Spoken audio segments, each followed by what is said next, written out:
Kumka jing burom ya ke jing sebun mensim jong kitrai jaka nak benta bencana ya ke surok hak senong lumparing ke bahap apok ke South Shillong constituency nak kaliang jong ke dor bar senong rekat baru ba san bor sulai beriu nong mikmat pai ba nak ke constituency kila penlong dak jingilang ban penku burom ya kiti kitrai jaka ke balai song bahaya ke jaka jong ki nak benta bencana ya ke surok hapok ke senong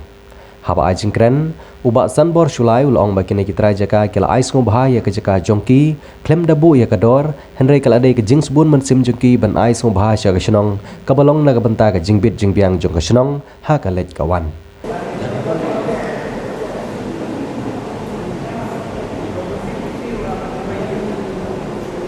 next in law ikut biar yang ini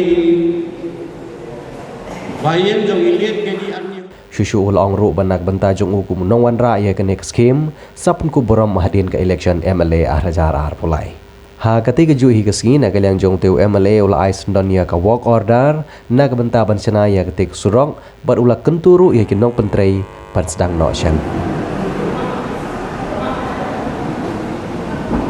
Ngasong yang ha kena jong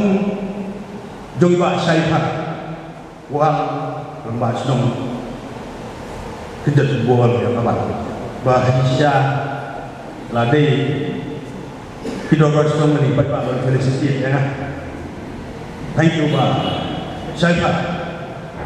menilai bapak felicity dengan long bapak cekai kayu tanggi berkuah long yang lain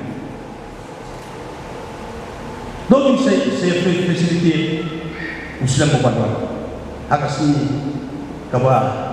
kita seperti yang kata saya angkut kenapa nanya kemarahan siapa mau naik obika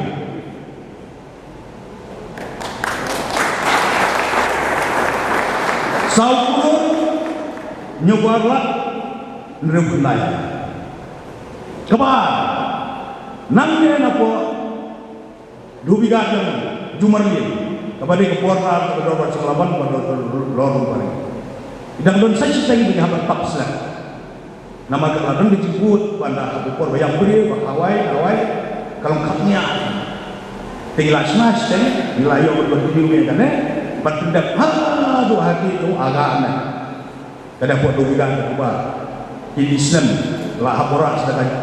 bulldozer dijemput Islam untuk nama kan ya surah pinsuk dalam Hawaii kamu ayam perlu pelayu berdua kali kanam buat ke polisi kamu karena sikro kan lainlah sau sahaja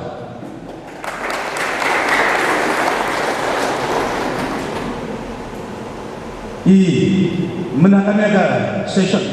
di opposition tiba keli bah lain-lain election ibu mau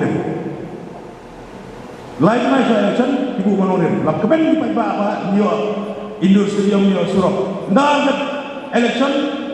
sang senang lu pulang tit itu foundation store